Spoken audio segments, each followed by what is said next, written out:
The thing that it brought home to me was how fragile freedoms are, how fragile democracies are, and how we need to constantly be at war with the forces that would undo freedom and democracy. I think, like all of you, I have been overwhelmed with the awe of watching the Ukrainian citizens battle for their freedom, battle for their country, for their homes, for their families, and dismayed by the insanity and the cruelty of the Russian invasion and of Vladimir Putin. And for several years now, I've been warning people in the United States about, we have a real threat to democracy in our country. We need to push back upon all those people who want to eliminate many of the freedoms we have. And I'm not going to get partisan, but we had a president who thought he was above the law. Nothing more vividly demonstrates the dangers of that than what we're watching every day now in Russia and Ukraine. And when you think of, again, the senselessness of what is happening, the destruction of so much beauty, so much joy, and such a great country, that it becomes our battle, everyone's battle. And a lot of the coverage now is talking about how the war in Ukraine has unified the West. And that's true. It's unified NATO, it's unified the Western nations. But I think it's bigger than that. I think it's unified the free world. And we need, as part of that free world, to join in that fight. Ukraine is our fight because it's the fight of free people everywhere. So thank you for being here. We in Congress are doing what we can. We sent $14 billion, approved $14 billion 2 weeks ago in humanitarian and military assistance to Ukraine. The president just announced another $1 billion yesterday in humanitarian relief. As Greg mentioned, welcoming 100,000 Ukrainian refugees, and we will do more. And I will say, for the first time in a long time, Republicans and Democrats in Congress united on one thing. And that's the need, not just a moral need, a moral reason, but also a very selfish reason for helping Ukraine. And that's because freedom is everybody's battle. So thanks again for being here. This is one of many events that are important because they show how unified the free world is against what's going on in Ukraine and what the Russians are doing. So this is an important gathering, and I'm very, very proud that Louisville shows up to show our unity with the rest of the free world in fighting against what's happening there. So all praise to Ukraine and the Ukrainian people, and America is behind you 100%. Thank you.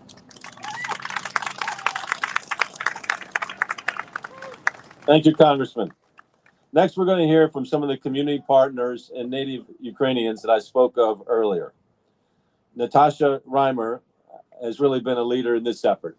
She was the first lady we spoke to, a Ukrainian native, an executive director of Louisville nonprofit Mulberry International. She's been doing this work for a long time, and the work has never been more important. She's worked with Ukraine since 2015. Please welcome Natasha Reimer. Good evening. I'm Natasha Reimer. I'm a Ukrainian and director of Mulberry International, organization that has been working in Eastern Ukraine since 2015, helping displaced and at-risk population, those that suffered from the war with Russia for the last 8 years. Our hub used to be in a city that not too many people knew until recently, Mariupol. Now, there's practically nothing left of it, about 80% of it destroyed. Our hub that has been there since 2015 is not working anymore. We had to evacuate most of our team and partners and friends out into Western Ukraine and Europe. But there is a small group of our team that's still in Mariupol. They are choosing to stay behind and choosing to be the light to those who are trapped, lost dwellings, loved ones, and all hope. Our teams are there. We don't have much contact with them. They occasionally could contact us once a week by a short phone call just to let us know that they're alive. There's no food, there's no electricity, heat, water, cellular connection. Most of the people are hunkered down in the basements, and that's where our team is, in the basement of a school. We hope and pray that they will be okay, that they will be able to help those that have lost everything. The rest of our team is in Western Ukraine, and they also are helping with everything they can. They're driving vans back to the cities in central Ukraine with humanitarian help to deliver food, blankets, medicine to those that have lost everything and had to flee their cities into to a safety. Then they drive back those vans full of people evacuated from those cities. Four members of our team have lost their lives by serving others. Four guys from our team were delivering food on the streets of Mariupol a week ago. They were delivering life-saving water and food to those that were trapped and were hungry. And their car was shelled, and all four men lost their lives. Their women and children are staying behind, and they are in our prayers, and we are forever grateful for their sacrifice. There's probably a lot more stories of sacrifice like that. And I'm very honored to represent Ukraine and to represent all the Ukrainians that are fighting right now for their country, for their land, and for their freedom, and for those that sacrificing their lives, literally, for each other. Please continue to pray and turn your compassion into action that could help Ukrainians in their fight. Thank you so much.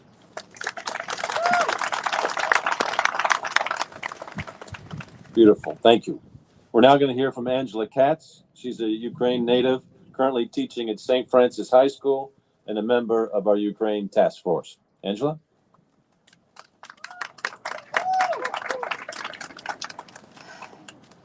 I'm short. I'm sure you've noticed. First of all, task force for organizing this rally. I would also like to thank, I see a sign over there, Russians Against the War. Thank you so much for being here. Thank you so much for standing with Ukraine. Yeah. I would also like to welcome our brothers and sisters from Tigray, Ethiopia, who are here to support us today. Tigray, Ethiopia has been under siege for over a year by weapons provided by Russia. Their citizens are being killed used with the weapons provided by Russia. We hear you. We see you. We stand with you. We share our mutual pain.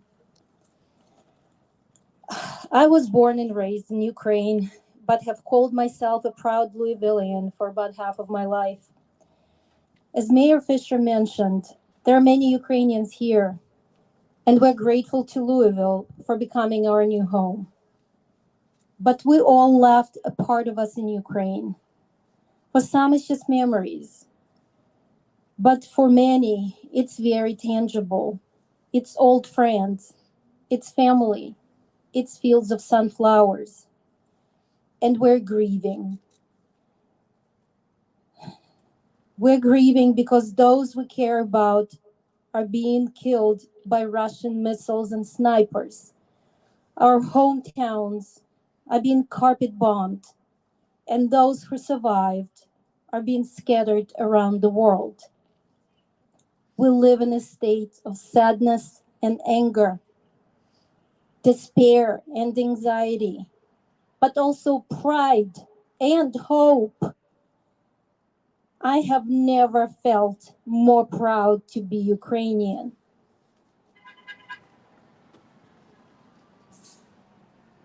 Ukraine has been holding up the future of the world's democracy on its tired shoulders. The NATO line that shields Europe from the raging Russian bear is painted with Ukrainian blood. The road to a peaceful world is paved with Ukrainian bodies. Ukraine is waging an existential battle for its survival as a nation and as a democracy. But its sacrifice also ensures that you and I and every one of us standing here can continue to live in a free world. Was it not an American patriot who said, "Give me liberty or give me death"? Ukraine is literally living and dying for our democratic ideals every day. From President Zelensky to a little girl singing Frozen in a bomb shelter, Ukrainians inspire and give us hope for humanity. Ukraine will drive the mad bear into the ground, and out of its rotting bones, more sunflowers will grow. But to do that, we need the world's help. We need your help. I know that times are tough for the American economy. I'm a teacher. I buy groceries and I fill up my tank, and it bites every time. But what is the alternative? To let Russia devastate half of Europe? To turn our backs on Ukrainian children to be kidnapped or obliterated by Russia? No. Good people of Louisville will not stand for that. They will stand with Ukraine. They are standing with Ukraine right here, right now. They will continue to make economic sacrifices to ensure a democratic future for our world. My colleagues and students at San Francis School are already doing their part to support Ukraine. Today, we're selling ribbons made by them. So please do not hesitate to buy some for yourself and for your friends. A group of Ukrainian patriots is selling yard signs over there. Please purchase some to show your neighbors that you stand with us. Donate to local non-for-profits like SOS that is working to ship medical supplies, like Love the Children that is preparing to ship meals. For the most, to offer the most immediate and badly needed help, please contribute to QR codes that you can see right here in front on the posters. Please reach deep and give generously. Know that every dollar you give helps shelter a child, provide medicine for the wounded and the sick, and feed the hungry. Ukrainian heroes are doing their part. Ukraine is paying the price for all of our freedom with the blood of its citizens. Please find it in your heart to help in a meaningful way. Scan the QR codes, give to the nonprofits, especially the local ones. We are not asking for charity. We are asking for a fighting chance. Thank you.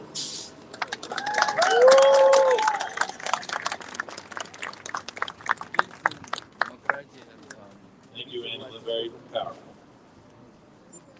I'm grateful that many of our young people in Louisville have wanted to understand more about the globalized world that we live in. Mariana Grabova is a local high school student and native of Ukraine. She's been educating her peers and has contributed to the Office of Globalization's Ukraine Task Force in a big way, and for that we are very grateful. Please welcome Mariana Rapova.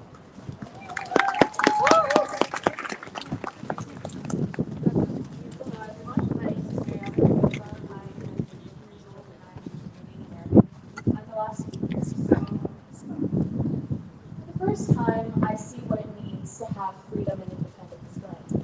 I was born here in the U.S., luckily enough, and I feel like I, as well as many others, we take our freedom for granted.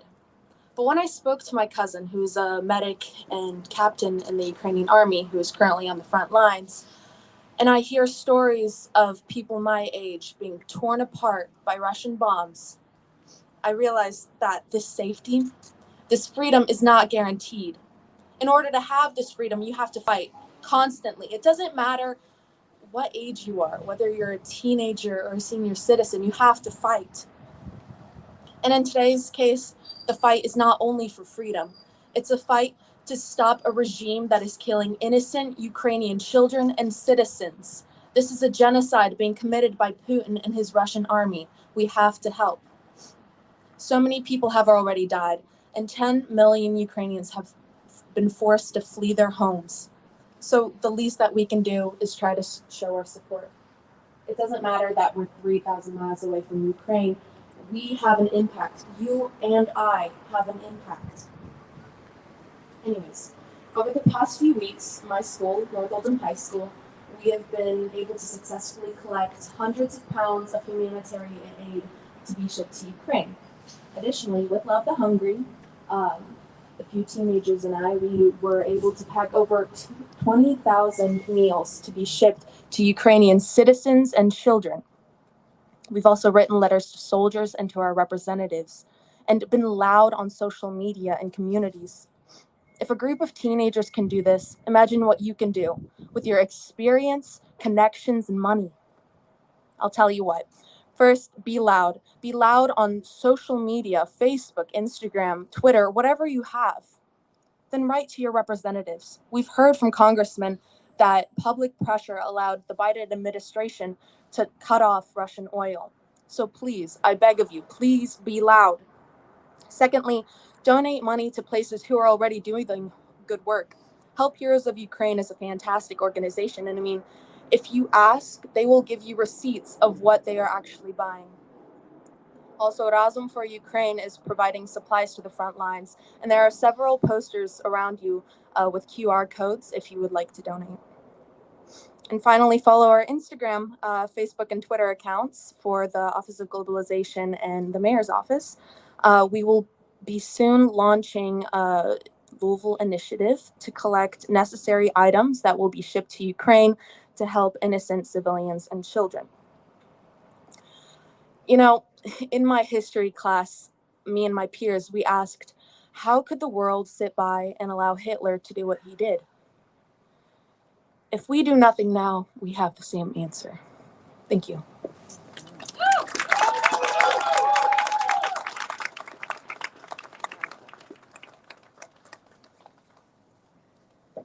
Thank you, Mariana. And thanks to all the speakers for their words and their inspiration. And so everybody can leave here, can do something. And I know a lot of you all already have done something. But in crises like this, and we've got to dig deeper and do even more. You all are leaders in the community for coming out here today. And so please spread the word. I pray that this atrocious war does not continue, but it could go on for quite some time. And we need to keep the strength to keep the fight up and stop this madman. So, in closing, I just want to say that we stand firmly with the people of Ukraine. We condemn the actions of the Putin regime and the Russian government, and we pray that Russia ultimately will choose peace. The great people of Ukraine deserve nothing less, and the whole world will come together to rebuild that beautiful country. So I'll end with the words, God bless America, and glory to Ukraine. And in Ukrainian all together. Слава Україні! Слава Україні!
Wow, powerful.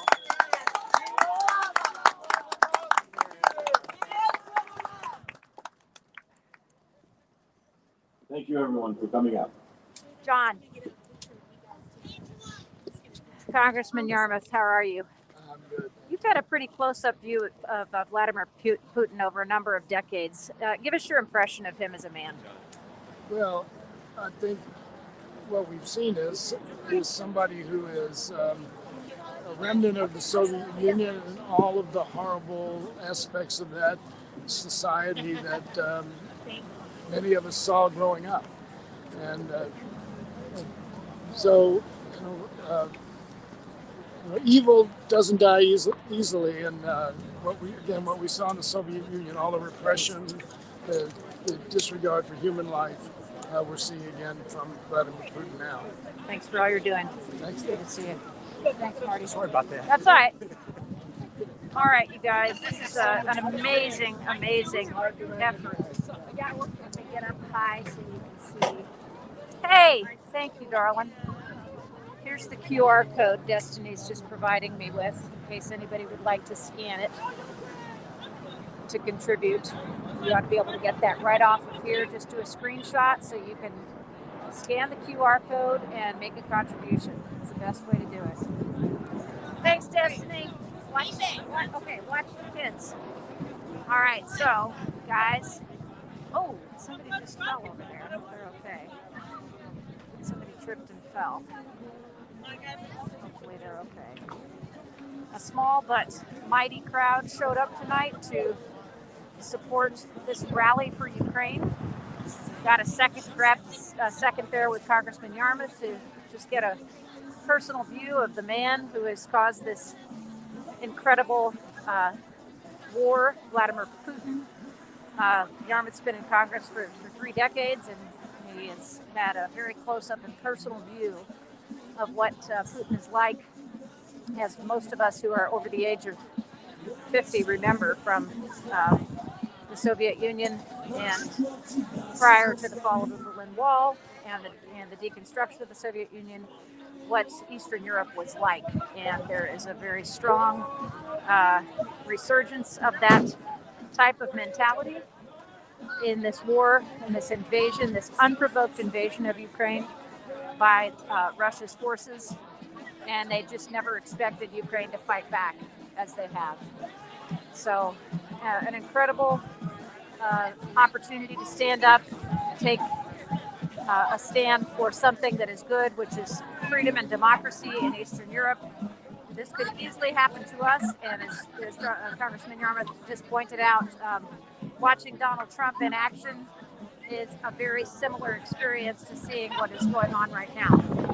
So I'm going to break off here, start a new live across the street because there is a rally planned by the jail by the family of Justin Wright. So I will run across the street and grab a little bit of that. I can't stay long because I've got a humanitarian mission tonight. But I'll give you a glimpse of what's going on.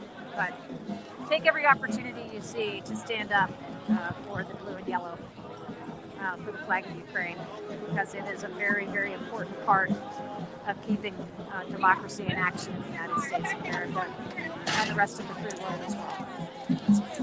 Thanks for joining us.